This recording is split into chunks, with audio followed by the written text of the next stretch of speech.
siya gabi, labayan tayo sundan ko.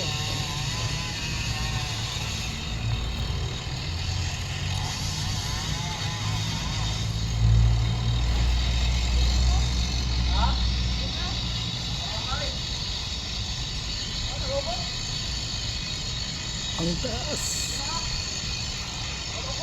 Ang tawag yung kahoy? Anong tawag ng kahoy yan? Ano? Anong tawag sa kahoy? Kahoy. Kahoy. Pero may pangalan yun, di ba? Ah. Pine tree.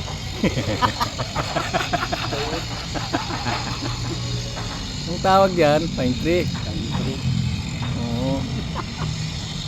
Pine tree nga? Oo. May himo ba nga tree ba? Katre? Ano ba? Puro tree ba? Ang taas talaga. Oh. Nandun pa yan. Yan. Pas baba yung puno na yan. Ayun, tingnan mo. Wow. Siguro mga 100 meter siguro ang kataasan niya, no? Taas talaga. Tapos putulin nila dyan sa ano, sa dulo na yan. Putulin ng jigsaw o sinso. Grabing tao. Katakot ang tao. Ayan o. Katakot ang tao.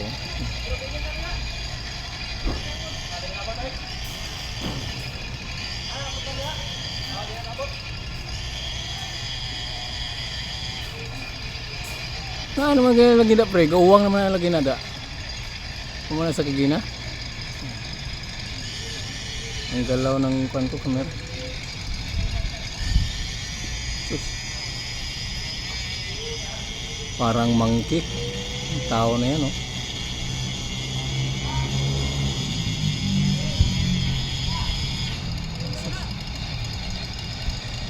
Taas. Dito yan sa tapat namin. Dito sa kabilang building. Sila sa kabila din. Yeah.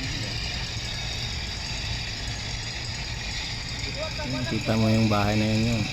Yan ang mayari ng kahoy ng bahay na yun. Paputol niya kasi baka mamaya mabagsakan daw yung bahay nila.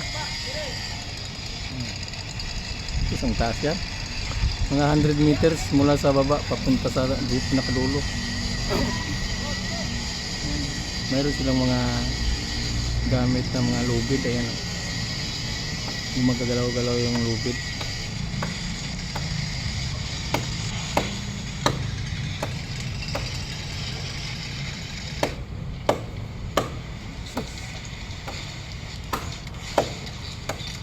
Grabe naman yan, eh.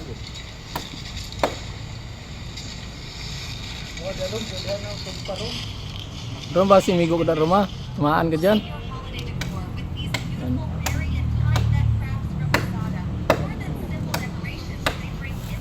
Umagalaw kasi. Layo. Asa na yan? Ayun.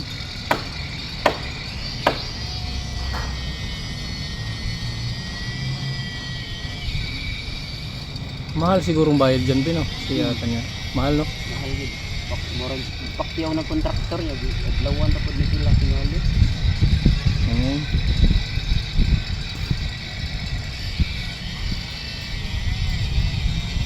Grabe ang taas. Meron sang itak na hawak-hawak. Natapoy siguro sa napagod. Ayan, o. Ang laki pala ng itak niya, o.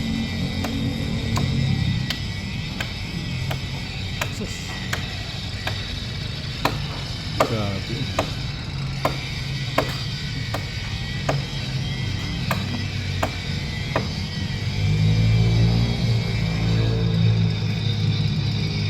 Delikado talaga yung ginagawa niya. Pag biglang maputol yan, nako, patay. Ang impact ng pinakadulo na yan, talagang malalaglag ka dyan. Kasi bago maputol yan, galaw na galaw ang puno yan, eh.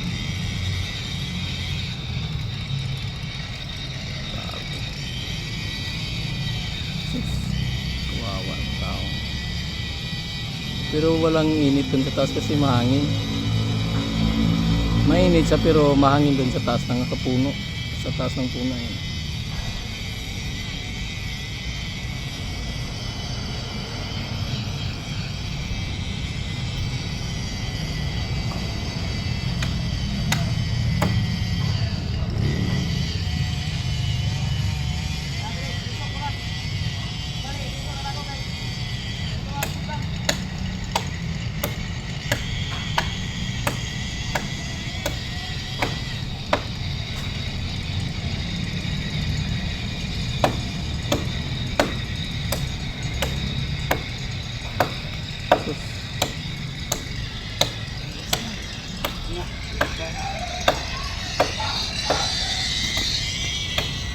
Thank you for watching.